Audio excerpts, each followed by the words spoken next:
it's Laura from Laura Wamwell Photography, and joining me today is Jennifer Graham, and we are going to meet her corgi, Ernie. Hi, Jen. I'm excited to have you here. Thank you for having me.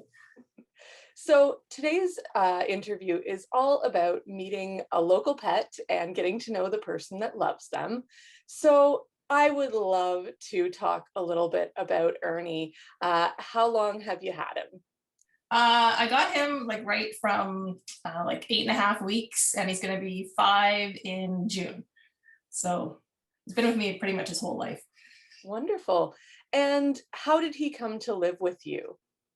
Well, once I moved to the city, like I always knew I wanted a dog for a while, but in a small town it was tricky. So once I moved to the city, then I thought, and I had a stable job, so I thought that's the time. So I started kind of researching breeds and doing quizzes. And in hindsight, a corgi, like I'm single and I work full time and everything too, probably was not the best decision. I mean, he's mine for life. We make it work, and it's fine now. But the first 2 years, I'll admit, were pretty rough. Having a little tornado, and you kind of, I don't know, probably like with any decision, you kind of pay more attention to the stuff that you really like, and you kind of ignore or rationalize away the stuff that might be more problematic until you actually live it. And then it's like, oh, okay, maybe, yeah, he's a lot.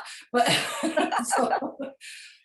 yeah, I had a couple others on, but I just started, yeah, basically, I liked that he was very active, but although he ended up being like really active, and I wouldn't call myself a low energy person, but I'm not exactly a high energy person either. So I kind of had to learn like other ways, like a lot of mental stimulation and stuff, not just walks and hikes, because you'll never tire out, a 1-year-old corgi.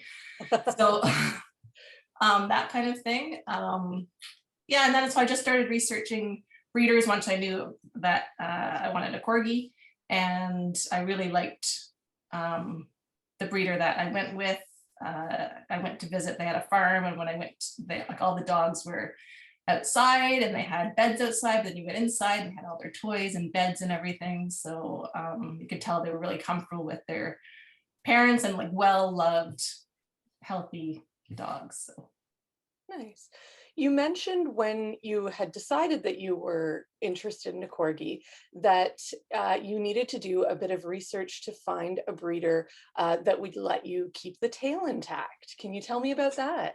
Or my information based on my own experience. And I also read that book, I can't remember the title of it, a couple years ago, by, I think it was Alexandra Horowitz. She writes a bunch of dog books, and she has a chapter in there, and it kind of, you have to be careful with, like, you just, like, I'll put it this way, maybe, like Kennel Club maybe is a good place to start, but it's not really enough, right? You have to do some further research from there. And the other problem is, because so many of them are tied to having breed standards, if you want to keep a tail, or you don't want to crop the ears or something like that, then it can be tricky, right? Because that's what they're, I think, obligated to do. So my breeder said as long as they weren't going to be on a farm, then we could keep the tails if we wanted to. It said most of her dogs honestly went to condos in Toronto and not on the farm, because on the farm the cattle would pick them up by their tails, so it was like a safety thing.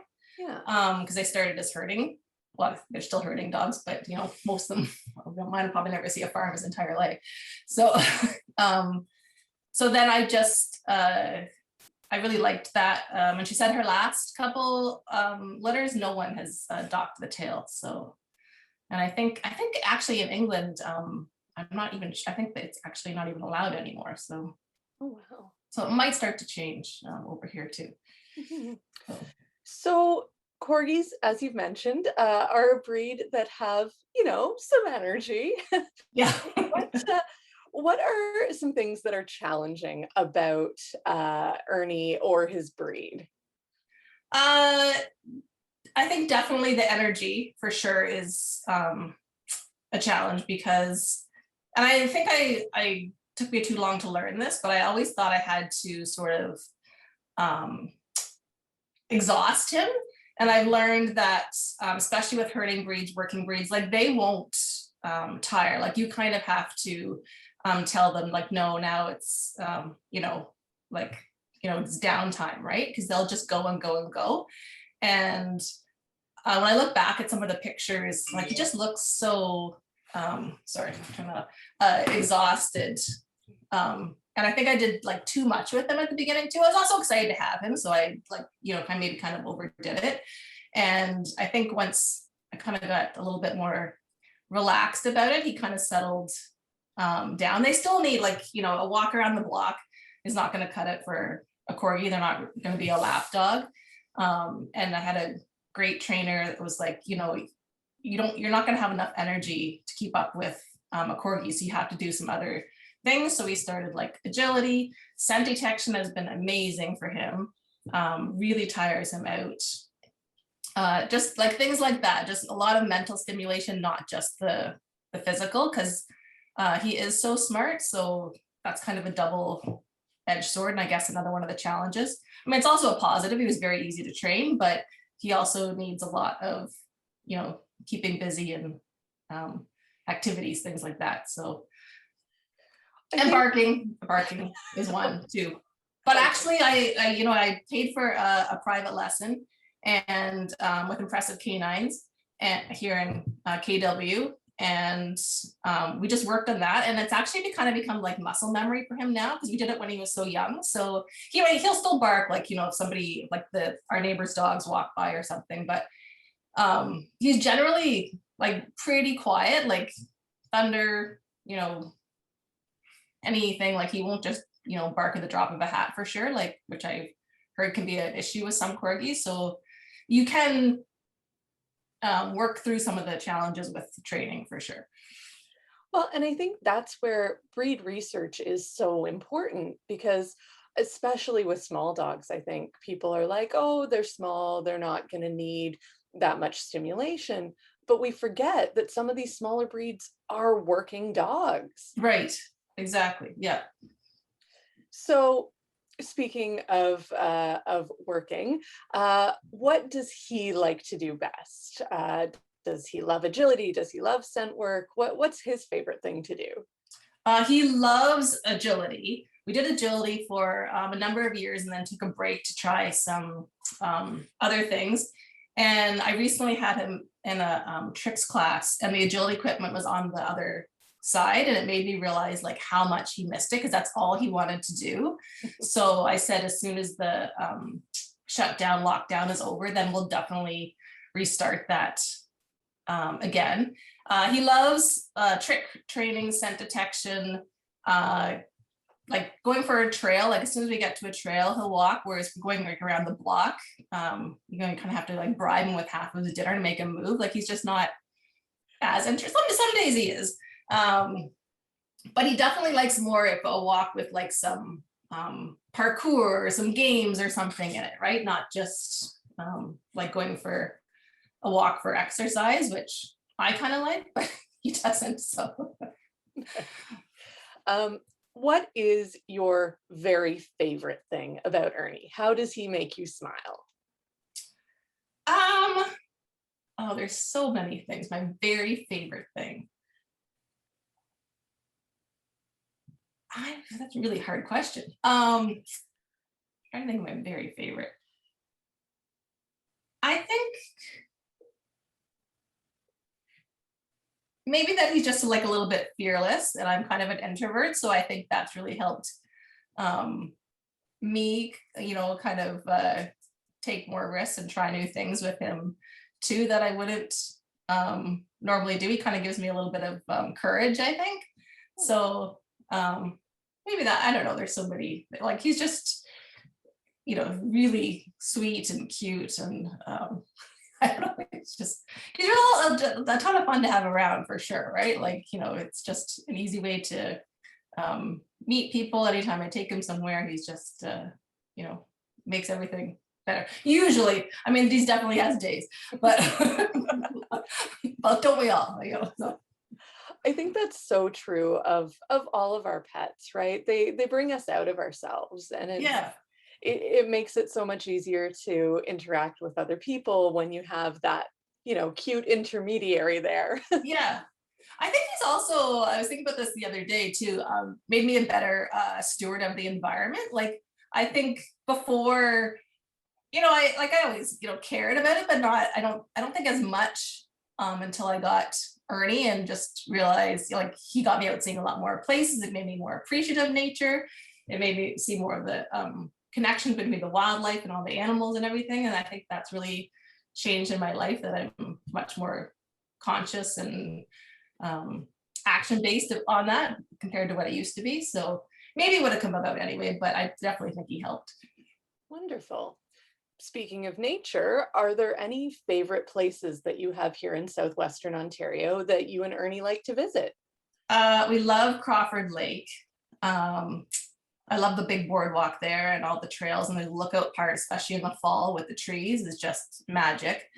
Valens, for sure, they have a dog beach, which is great, and another lovely trail, and you can rent boats, not right now, but and other times, and they're dog friendly to go on the boats with. That's a favorite.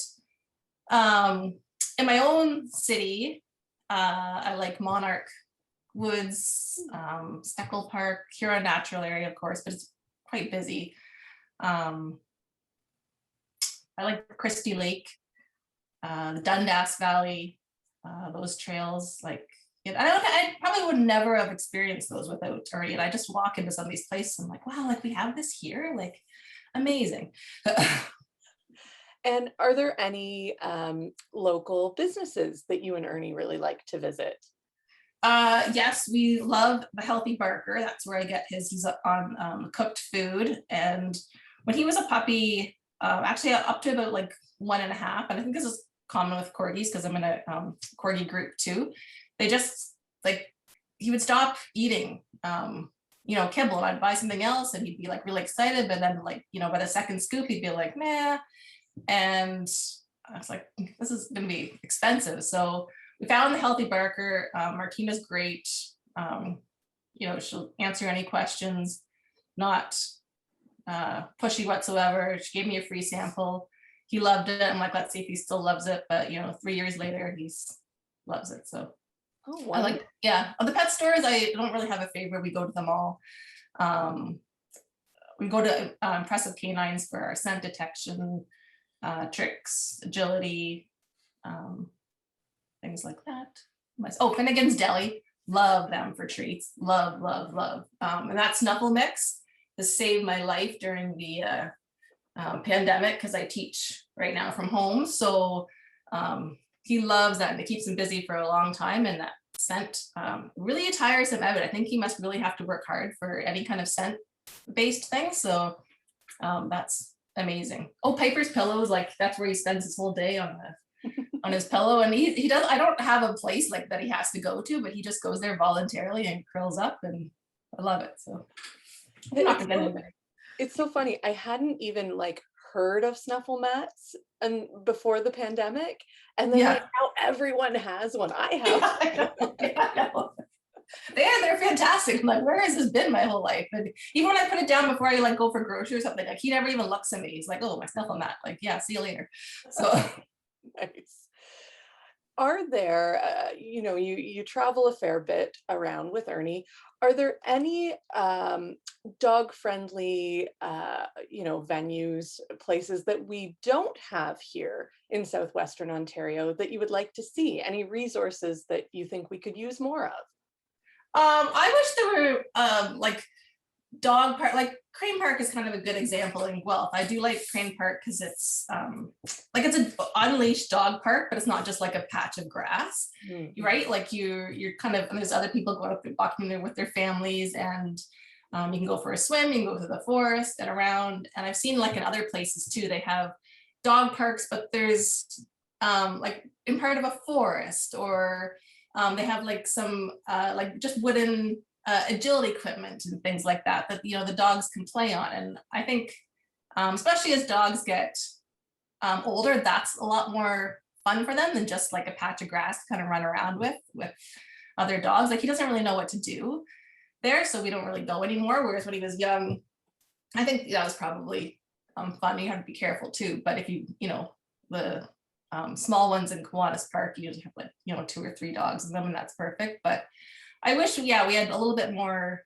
of that kind of thing. Be nice if we had more of a water area. I think I was on somebody's Instagram, and I think it was in Texas, and they have like a whole splash pad like we have for kids here for dogs, like, and I do think that's probably coming. Like I think I read somewhere that there's a couple cities that dogs outnumber kids, and I think it's getting expensive, for housing, daycare, all those things, and just our lifestyles are changing too. I think maybe those things will come, but I don't know. It would be nice to have maybe a little bit more variety. Not all dogs are going to like that, but more water would be great. Even the dog beach at Valens is pretty small, so it would be nice to have a bigger area, I guess. I love that answer. I think so many of the dog parks around here, they're just a big fenced open field, and having enrichment where your dogs can interact with things as well as with other dogs. Yeah, great. Yeah, and I've never ever had an issue at Crane Park. I mean, knock on wood, probably not what I said that I'll have one next week, but but over the years we've been there like how many times and nothing, and I think that's part of the reason, right? Like they're coming up and meeting other dogs all the time, but then they walk off and they go sniff in the forest, they go for a swim, right? It's not just what do I do with dogs coming at me, right? Like you meet, say hello, and you're off doing your thing and running in the fields. Like I think it's great. Perfect. Oh, there he is. Hey, Aaron. Say hi. Ernie. Hi, Ernie. Nice to have Ernie joining us here. He's like the smiliest corgi that I've ever met. I love it. You smiley? He was such a serious puppy.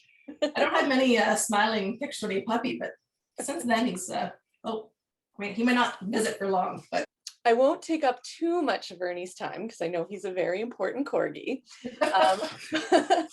But before we end off, I have some quick fire questions for you. Okay. All right. So, cat or dog? Dog. Favorite breed? Corgi. What is Ernie's favorite treat? Liver.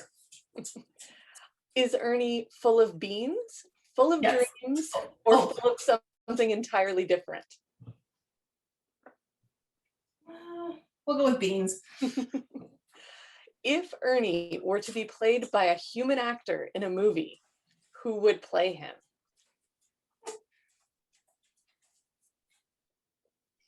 Actor.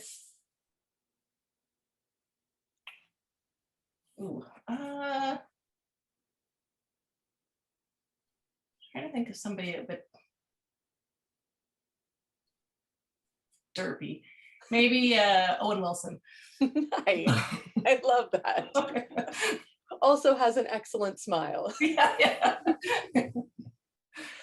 Finally, if money were no object, what is one incredible thing that you would do to spoil Ernie?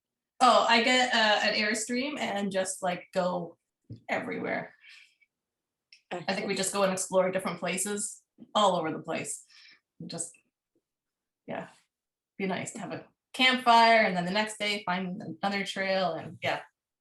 Nice. I love that he is an adventure dog. Yeah. Oh yeah. Yeah. He loves that. Excellent. Well, thank you so much for sharing some of your time and letting us get to know Ernie. Before we end off, if Ernie could say one thing to this Southwestern pet community, what would he say? What are you going to say, Ernst?